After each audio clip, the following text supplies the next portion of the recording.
Olá a todos, sejam bem-vindos. Hoje estou acompanhado por Scott Ritter, ex-oficial de inteligência e major do Corpo de Fuzileiros Navais dos Estados Unidos, além de ex-inspetor de armas da ONU. Seja bem-vindo ao programa. Os perfeitos para receber. Então, vemos agora que os Estados Unidos, pelo menos parecem estar pressionando por negociações tanto com a Rússia quanto, em todo o Oriente Médio.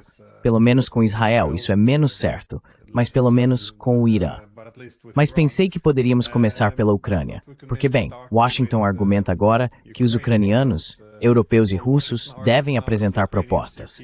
Caso contrário, os Estados Unidos simplesmente se retirarão. Não está claro se isso significa que os Estados Unidos também cortarão o fornecimento de armas, inteligência e logística. Mas como vemos, a Rússia tem exigências muito altas. Os ucranianos e europeus não parecem dispostos a ceder em nada. E acho que isso levanta a questão. Existe realmente um acordo possível aqui para começar?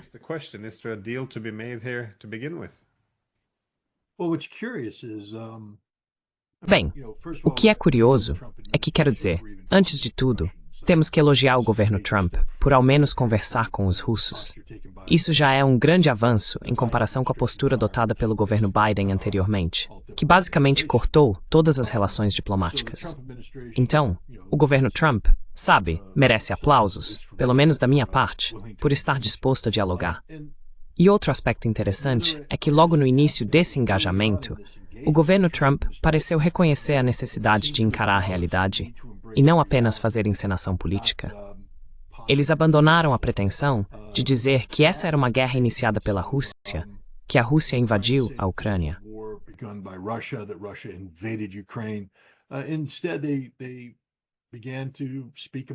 Em vez disso, eles começaram a falar sobre a realidade da situação, que a expansão da OTAN foi um dos principais fatores para esta guerra e que Zelensky tinha grande responsabilidade pelo conflito.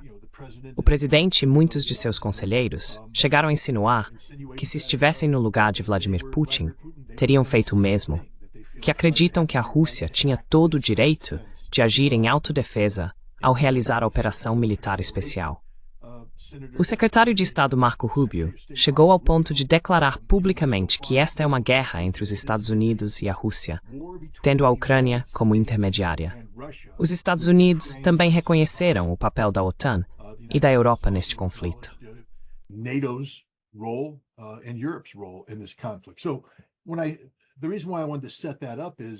Então, o motivo pelo qual eu quis estabelecer isso é porque, de repente, os Estados Unidos acreditam que a Rússia deve agir como se fosse a parte que fez algo errado e, portanto, deve fazer concessões. Veja, os Estados Unidos, Donald Trump criticou Zelensky, com razão, na minha opinião, e indicou que a Ucrânia precisa tomar algumas medidas. Mas os Estados Unidos não adotaram o mesmo tom em relação à Europa. É como se a Europa não tivesse nada a ver com o conflito ucraniano. Como se a OTAN não tivesse nada a ver com esse conflito. E esse é o erro. Europa e Ucrânia devem fazer todas as concessões, porque a Europa e a Ucrânia são as únicas responsáveis por esse conflito.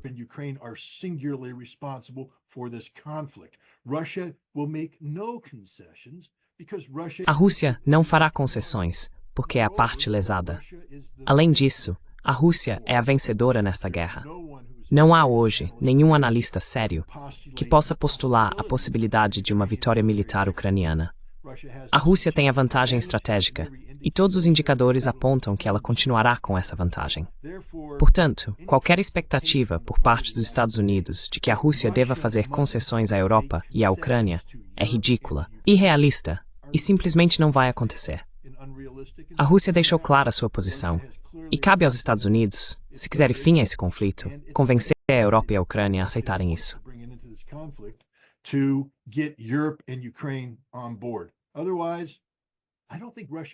Caso contrário, não acho que a Rússia se importe se os Estados Unidos se retirarem. Quero lembrar a todos que a Rússia não convidou a América para a festa. Como o secretário de Estado Rubio indicou, a América está do outro lado, do lado errado, o inimigo. A América tem lutado contra os russos, usando a Ucrânia como proxy.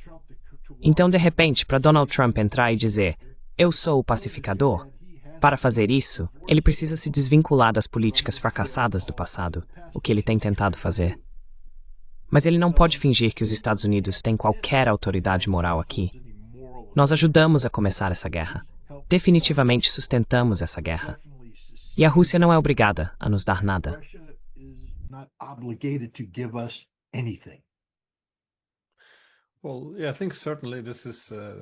Bem, sim, acho que certamente essa é a maior contribuição do Trump, porque acredito que toda a OTAN, sob a administração Biden, e ainda os europeus, se trancaram nesse canto, ao todos se comprometerem com essa narrativa de que foi uma invasão não provocada, que não tinha nada a ver com a OTAN.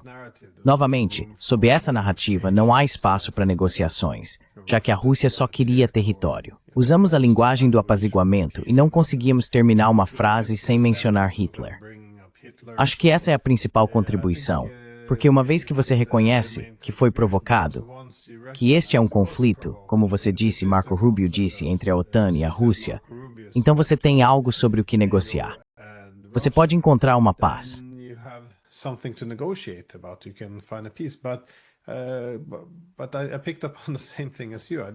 Mas eu percebi a mesma coisa que você. Não notei onde, se reconhecermos que somos, isto é, que os países da OTAN são participantes, como entramos nessas negociações? Porque vi o mesmo na proposta do Kellogg. Quero dizer, ele diz que os ucranianos têm que fazer isso, os russos aquilo, e então temos um cessar-fogo. Mas um cessar-fogo sem um acordo político é uma solução um tanto estranha. Mas ainda assim, por que não houve nenhuma exigência para que os europeus não enviassem armas durante um cessar-fogo? Por quê? Você sabe, os europeus não podem enviar tropas para dentro. Por que a OTAN, de repente, ainda é essa terceira parte inocente que só quer ajudar a Ucrânia?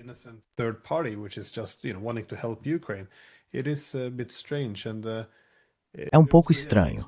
E isso também me leva à minha pergunta, que é: por que os Estados Unidos estão fazendo mais?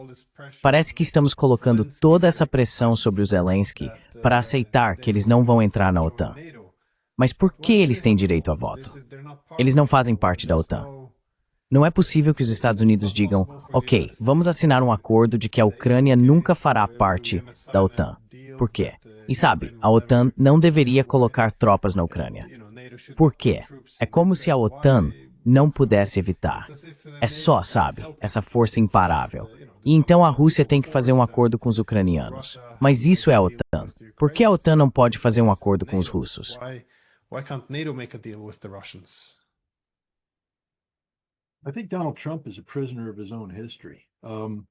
Acho que Donald Trump é prisioneiro de sua própria história.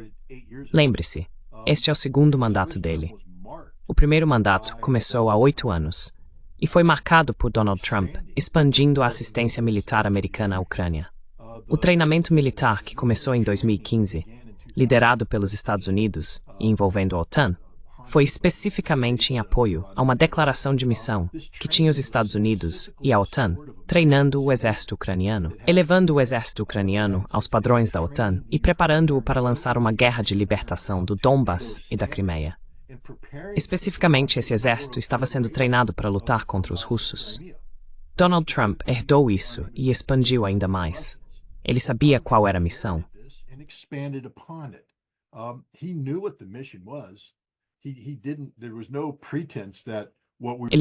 Não havia nenhuma pretensão de que o que estávamos fazendo era para a defesa da OTAN.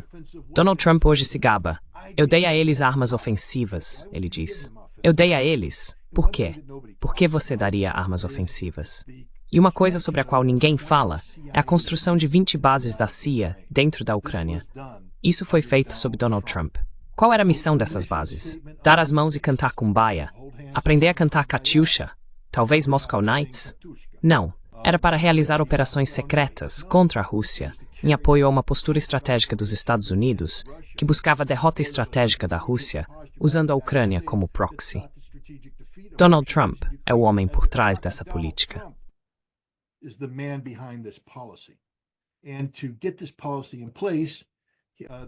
E para implementar essa política, os Estados Unidos, sob Trump, trabalharam com a OTAN para gerar apoio e trabalharam com a Ucrânia para criar uma direção de consenso político projetada para criar um conflito, minar a Rússia e derrubar Vladimir Putin. Donald Trump é um prisioneiro. Esta é a guerra de Donald Trump.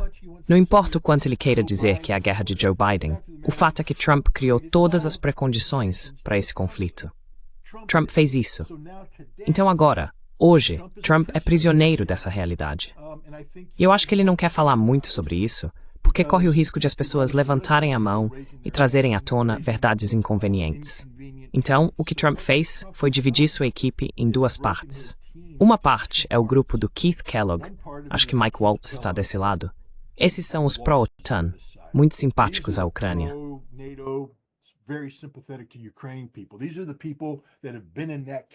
Essas são as pessoas que estiveram nesse grupo desde o início, que ainda acreditam que, em última análise, a missão americana deveria ser usar a Ucrânia para derrubar a Rússia. Por outro lado, ele conta com pessoas que apoiam as políticas que está articulando. Encerrar o conflito, normalizar as relações com a Rússia. Vale acrescentar que Marco Rubio também está nesse primeiro grupo. Mas no segundo grupo é onde aparecem nomes como Pete Hegseth, J.D. Vance e o novo nome que surgiu, Steve Witkoff, um homem que antes desta fase do governo Trump ninguém conhecia. E hoje ele é um dos diplomatas mais respeitados do mundo.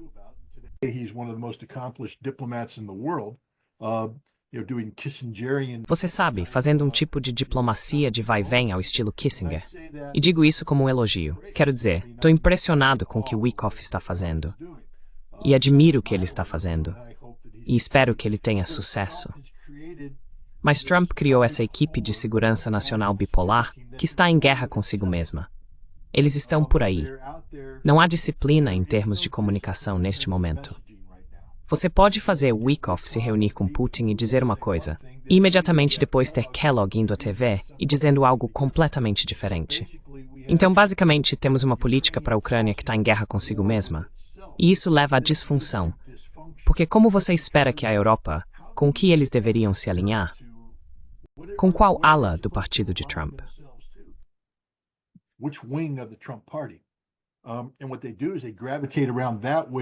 E o que eles fazem é gravitar em direção àquilo que expressa simpatia pelo seu ponto de vista, que é o centro de gravidade de Kellogg, Rubio, Mike Waltz, na esperança de que esse outro centro de gravidade sob Witkoff e todos os outros, você sabe, acabe se unindo a eles em vez do contrário. E se Trump não resolver isso, se ele não exercer, você sabe, controle executivo sobre isso, é uma política fadada ao fracasso. Agora, a boa notícia é que, se é que há alguma boa notícia, acho que essa iniciativa de paz ucraniana vai desmoronar. Não tenho confiança de que a equipe de Trump consiga resolver isso. Mas acho que a visão estratégica de Trump de ter melhores relações com a Rússia vai sobreviver. Que Trump vai se afastar desse conflito na Ucrânia e, ao fazer isso, vai se afastar da Ucrânia e da OTAN. O que significa que ele vai deixar a Ucrânia e a OTAN cozinharem no próprio molho.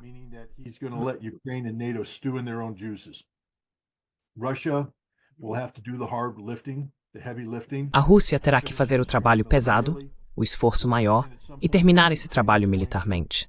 E em algum momento, a Ucrânia vai ter que aceitar termos de rendição. Eles serão muito mais duros do que os termos atualmente em discussão. E a OTAN estará em uma posição muito mais difícil, tendo sido envergonhada sem qualquer apoio americano. E as relações entre Estados e Rússia, eu acho, vão melhorar. Vamos desenvolver um alinhamento estratégico em algumas questões críticas. Não vamos ser melhores amigos, mas acho que estaremos em uma posição em que nos tratamos com respeito. Reconhecemos as áreas de interesse de cada um e tentamos não atrapalhar um ao outro quando se trata da China.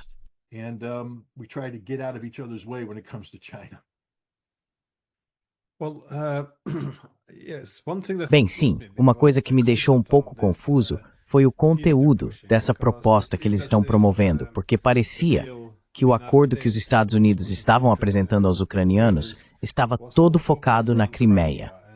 E isso me pareceu um pouco estranho, porque os russos deixaram suas exigências muito claras, e eles as repetem o tempo todo. Querem a neutralidade da Ucrânia e também concessões territoriais para os territórios perdidos na guerra. Mas por que a Crimeia? Ouvi conversas sobre redução de sanções, mas os russos não pediram isso. Eles estão focando muito na Crimeia, no reconhecimento da Crimeia, mas os russos também não pediram exatamente isso. Por que isso parece ser o foco central das negociações?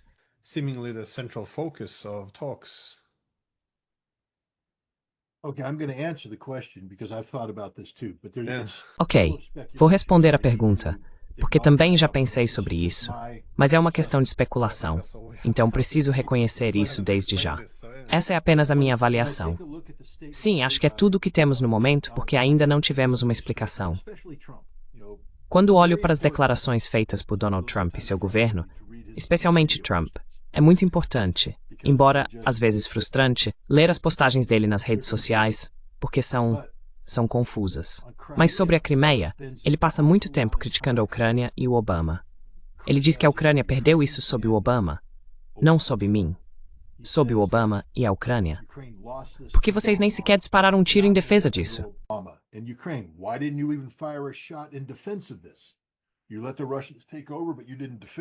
Você deixou os russos tomarem conta, mas não defendeu. Agora você quer que apoiemos uma guerra para reconquistar isso. A culpa é do Obama. A culpa é sua. Não é minha culpa. Eu tenho que lidar com a realidade. E a realidade é que a Rússia controla a Crimeia, e ela é russa. E vai continuar sendo russa. Você nunca vai recuperá-la. Veja, ele pode dizer essas coisas porque isso tira toda a responsabilidade dele. E isso é o mais importante. É por isso que ele está totalmente focado na Crimeia, porque as mãos dele não estão sujas. Mas se Trump virar e entregar Kherson, Zaporizhia, Donetsk e Lugansk, então a culpa é dele. É o Trump que fez a concessão. É o Trump que entregou tudo sem disparar um único tiro. It's Trump that gave it up with a single shot. And so Trump is creating this alternative reality. E assim, Trump está criando essa realidade alternativa, tentando culpar todo mundo, menos a si mesmo, tentando criar uma situação em que ele não tem culpa, etc. E não importa que Witkoff continue voltando para ele, dizendo: "Ei, chefe, os russos estão dizendo que não, todos esses territórios pertencem a eles, e eles não vão devolvê-los. É constitucionalmente impossível. Vamos ter que entregar para eles. Crimeia. Estou tentando te dizer, há outros 4 territórios ali, Crimeia. Trump só ouve o que quer ouvir. Ele só diz o que quer dizer. E é por isso que, no fim das contas, essas negociações vão fracassar, porque Trump não está disposto a assumir uma posição de liderança.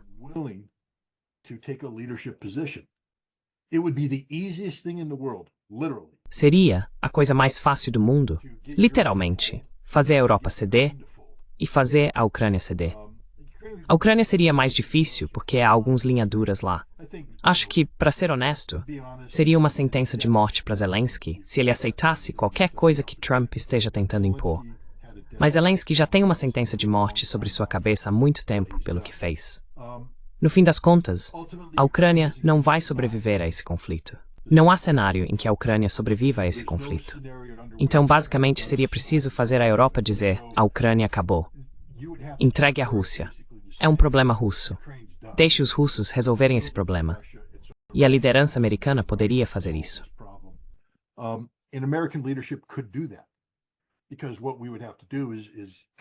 Porque o que teríamos que fazer é convencer a Europa de que traçamos o limite na Ucrânia, que não haverá outras aventuras russas. A Rússia não vai entrar na Moldávia. A Rússia não vai ameaçar os Estados Bálticos. Poderíamos fazer essas declarações porque a Rússia não quer ameaçar esses estados. Essa é uma postura fácil para os Estados Unidos adotarem, porque literalmente não nos custa nada. E isso anda de mãos dadas com nossa tentativa de melhorar as relações. Mas não estamos fazendo isso. Permitimos que os europeus atribuíssem valor à Ucrânia, valor psicológico, valor moral, valor econômico, que simplesmente não existe. A Ucrânia é literalmente, sabe, o buraco onde você joga dinheiro e ele simplesmente continua. Você não consegue consertar.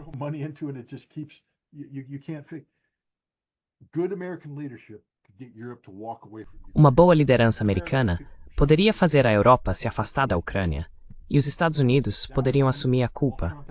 Isso é fácil de fazer, porque tudo que Trump precisa fazer é dizer não. A culpa é do Obama e do Biden. E ele tem uma base maga aqui nos Estados Unidos que aceitaria isso. Mas ele não está disposto a fazer isso porque sua equipe está dividida e ele tem essa equipe pró-Europa. Ele precisa ou demitir ou convencer a equipe europeia a se unir à equipe Trump. Se ele conseguisse fazer a Europa recuar em relação à Ucrânia, então esse conflito terminaria. Isso significaria o fim da Ucrânia. Não consigo imaginar um único cenário em que um Estado ucraniano soberano surja desse conflito. A Rússia simplesmente não vai permitir que isso aconteça. Russia simply won't allow it to happen. É interessante com o Trump, no entanto. Quando o mercado de ações cai, é a economia do Biden. Quando volta a subir, é a economia do Trump. É um mundo confortável que ele criou para si mesmo. Sim, é muito cômodo, e não há responsabilidade ali. Mas quando você olha para os europeus, eles parecem até agora não aceitar quase nada. Continuam dizendo que querem um cessar-fogo incondicional, o que parece ser um código para não vamos falar sobre um acordo político. Eles falam sobre forças de paz europeias, embora pareçam reconhecer que não conseguem reunir mais do que 25 mil soldados. Mas acho que, para muitos deles, eles olham para toda essa situação e se perguntam, afinal, o que o Trump realmente vai fazer? Ele vai simplesmente abandonar ou não? Porque se ele não for embora, podemos simplesmente continuar arrastando isso. Mas existe alguma outra forma de o Trump conseguir alguma cooperação dos europeus para acabar com a guerra? Além de ameaçar, imagino que ele teria que realmente abandonar a guerra também.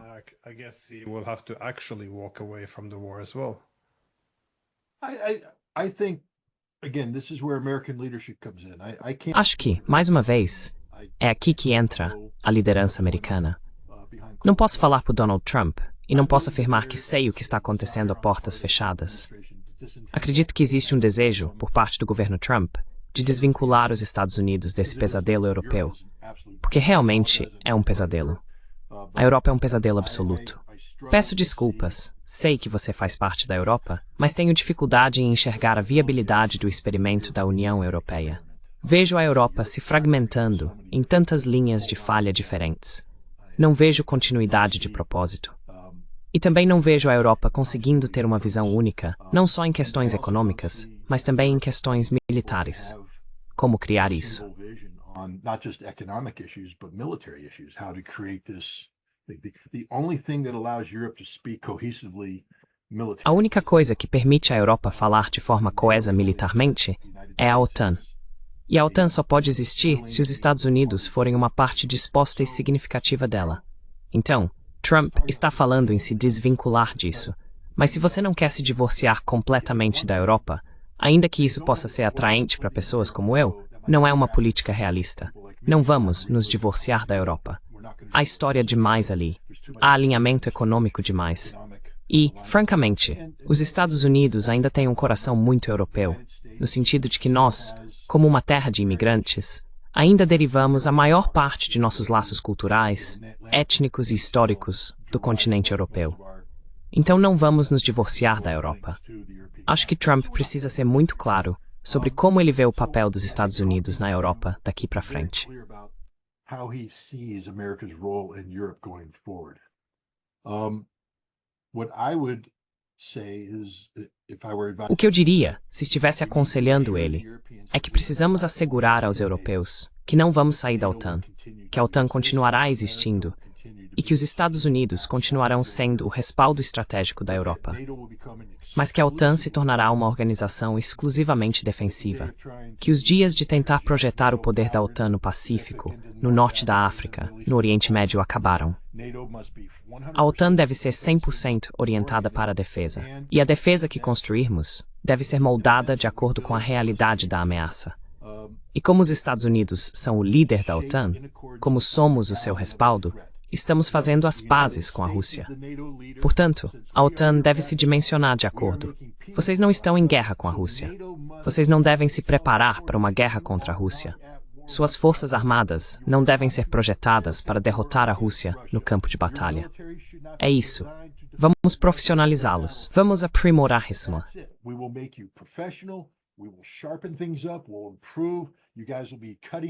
Nós vamos melhorar. Vocês estarão na vanguarda. E se alguém atacar vocês, vocês serão capazes de se defender. Mas a era da OTAN, se definindo como um baluarte contra a expansão russa, precisa acabar. E se vocês não estiverem dispostos a aceitar isso, estamos acabados com vocês. E se formos embora, vamos embora completamente. Vai ser tudo por conta de vocês. E vocês não podem arcar com isso. Vocês não têm capacidade econômica, vocês não têm uma visão unificada. Vocês vão fracassar. Então a escolha é de vocês. Se quiserem que assumamos essa posição de liderança, precisam se desvincular da Ucrânia. Isso acabou. That is finished. And then I would also tell the European Union.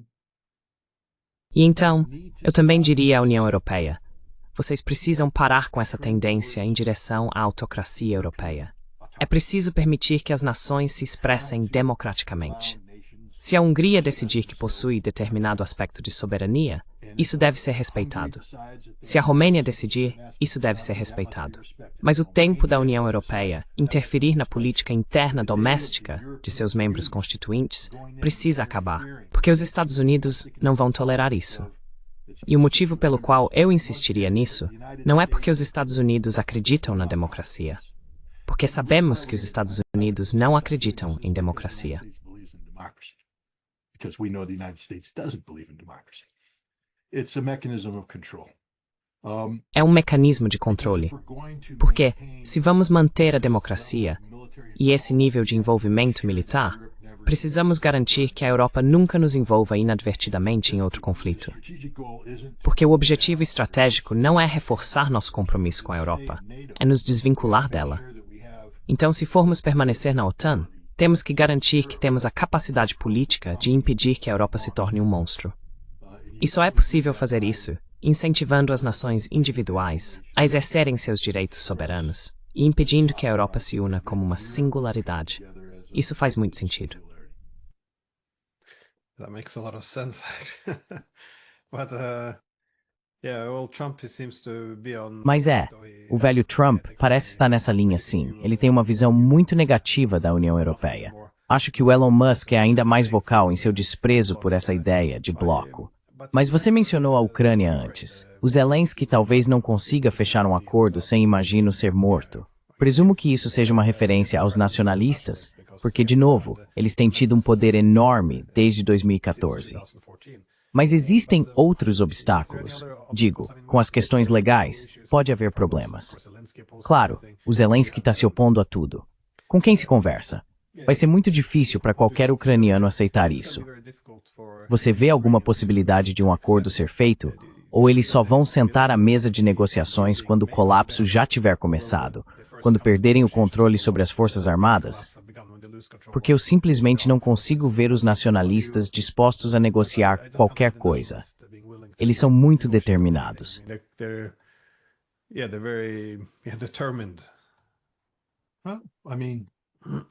Bem, quero dizer, acho que no final de 1944 e início de 45, havia um grande número de formações da SS no exército alemão, muitas entidades paramilitares nazistas, leais ao partido, que diziam, nunca vamos nos render. E ainda assim, em maio, eles foram derrotados. Não quero ser muito duro aqui, mas se você é um nacionalista ucraniano, seu futuro é sombrio. E você precisa ouvir isso. Você vai morrer.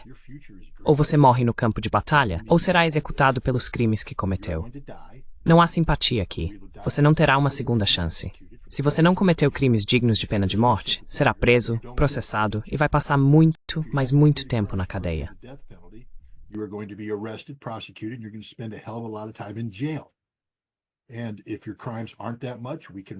E se seus crimes não forem tão graves, podemos reabilitá-lo e tentar reintegrá-lo aos elementos mais baixos da sociedade, mas você nunca estará em uma posição de poder.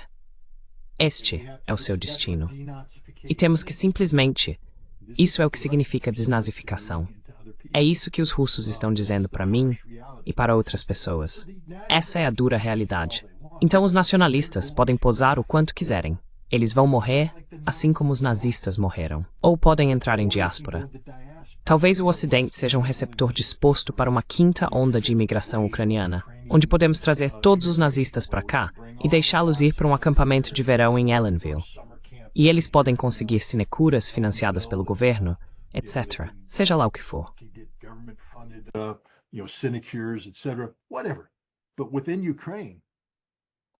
Mas dentro da Ucrânia, eles estão mortos. Essa é a realidade. Não sei por que as pessoas fingem o contrário. Você sabe, A Waffen-SS falava muito até o momento em que estavam mortos, quando foram derrotados. E a Rússia está no caminho para derrotar esses nacionalistas no campo de batalha. Mas parte do processo de desnazificação, do qual a Rússia não está abrindo mão, envolve mudanças constitucionais, e o governo será substituído. Zelensky não é o futuro da Ucrânia. E governos simpáticos a Zelensky não são o futuro da Ucrânia. Se você já tirou uma foto sorrindo com o retrato de Stepan Bandera na parede atrás de você, não fará parte do futuro político da Ucrânia.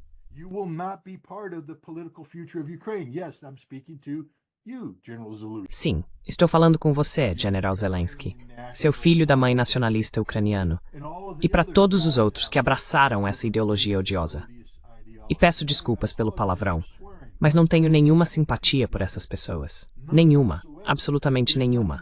Não há nada de atraente na ideologia deles. Não há nada que possa ser mal interpretado sobre o que eles estão tentando fazer. São ultranacionalistas cheios de ódio. São supremacistas brancos que veem qualquer pessoa fora do seu pequeno, sabe, grupo especificamente definido como subhumana. Você sabe o que eles dizem sobre os russos? Como chamam os russos e como tratam os russos. Os poloneses sabem como eles tratam os poloneses. The Poles know how they treat the Poles. The Gypsies know how they treat the Gypsies. The Jews should. Os ciganos sabem como tratam os ciganos. Os judeus deveriam saber como tratam os judeus. E mesmo assim, espera-se que expressemos simpatia por essas pessoas. Que digamos, bem, precisamos encontrar um lugar para eles. O lugar deles é debaixo da terra, ou na prisão, ou no exílio. Mas o futuro deles não faz parte da Ucrânia. E novamente, não posso falar pelo governo russo, mas tenho ouvido autoridades do governo russo falarem, e acredito que o que estou dizendo reflete a realidade das políticas que eles estão planejando para uma Ucrânia pós-conflito. Eles não permitirão que o flagelo da ideologia nazista, manifestada na forma da odiosa visão de mundo de Stepan Bandera, continue a existir.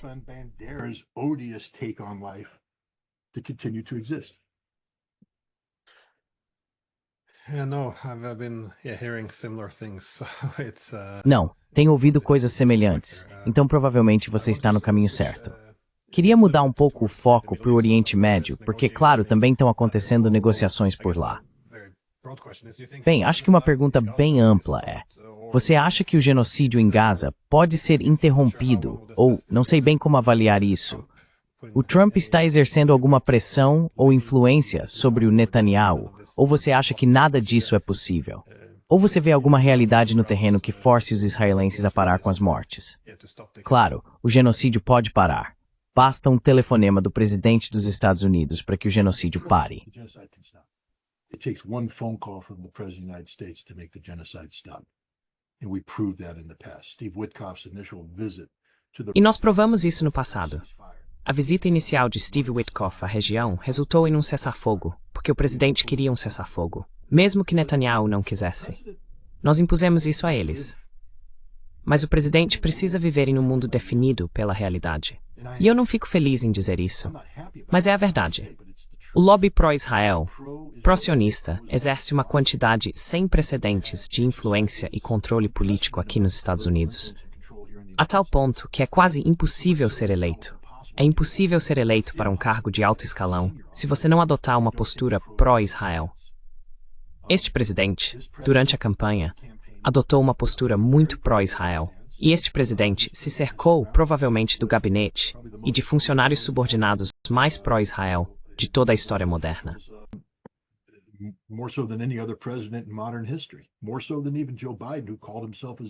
Mais ainda do que o próprio Joe Biden, que se autodenominou sionista. Então essa é uma realidade com a qual o presidente precisa lidar. Agora, como lidar com essa realidade? É aí que fica triste. Porque nós não nos importamos com o povo palestino. Nós, sendo os Estados Unidos, coletivamente. Sim, temos pessoas nos Estados Unidos, inclusive eu, que se importam com o povo palestino.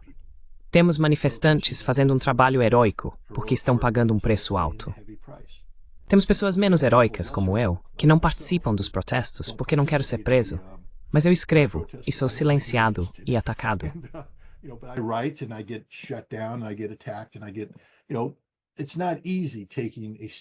Não é fácil assumir uma posição de apoio à Palestina e uma posição contra Israel. Mas apesar de tudo isso, não estamos fazendo nenhuma diferença, porque nada do que estamos fazendo está impactando Donald Trump. Então agora a realidade é que Trump não se importa com os palestinos. Ele está disposto a sacrificá-los em prol de um objetivo político maior. Trump, assim como precisa se desvincular da Europa, precisa se desvincular do Oriente Médio. Não podemos ficar atolados nessas guerras que duram décadas, custam trilhões de dólares e desviam recursos econômicos, militares e políticos significativos para a região. O foco número 1 dele é a China, e ele precisa criar um cenário mundial que lhe permita focar exclusivamente na China, sem a ameaça de algo desestabilizador acontecendo.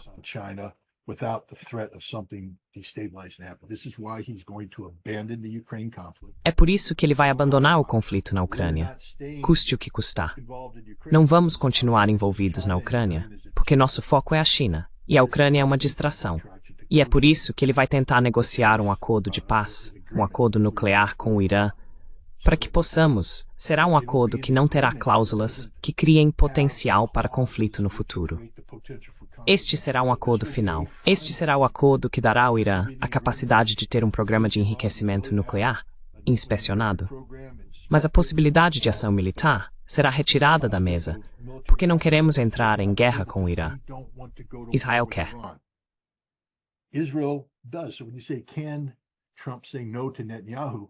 Então, quando você pergunta se Trump pode dizer não a Netanyahu, sim, ele pode.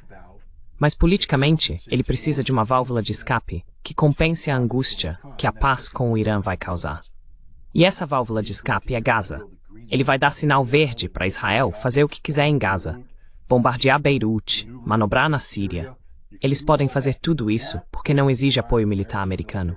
O Irã exige uma quantidade enorme de apoio militar, que não queremos fornecer. Então acho que vamos fazer a paz com o Irã, dizer a Israel para resolver a situação em Gaza, depois trazê-lo para o combate e fazer com que os Houthis parem de interceptar navios.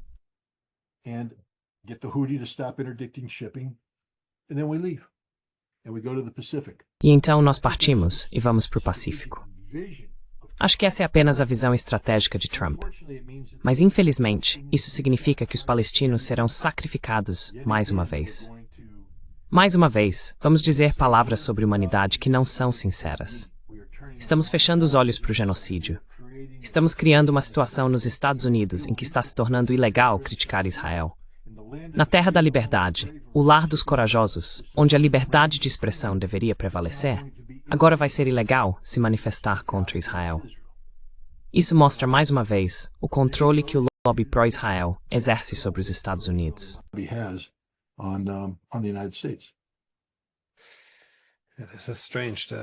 Isso é estranho. Apoiar genocídio é totalmente aceitável, mas protestar contra isso, aí sim a lei intervém. Bem, minha última pergunta era se você acha que Netanyahu permitiria a paz com o Irã. Mas acho que você já respondeu essa pergunta. Ele não tem escolha. Ele não é quem manda aqui. Israel não pode atacar o Irã por conta própria. Não tem capacidade militar para iniciar e sustentar ataques militares significativos contra o Irã.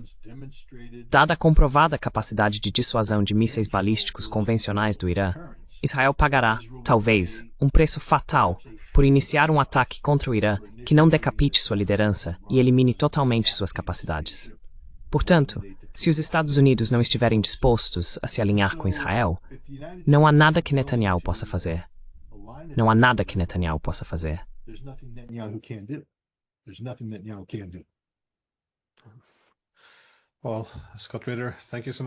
Bem, Scott Reeder, muito obrigado pelo seu tempo. Foi realmente muito interessante. Acho que o Trump faz isso de propósito, a ambiguidade estratégica que ele implementa em suas táticas de negociação. Então é fácil ficar confuso. Então, mais uma vez, obrigado. Isso nos mantém empregados. Certo. Bem, obrigado. Obrigado por me convidarem. Tenham um ótimo dia. Mais uma vez, obrigado.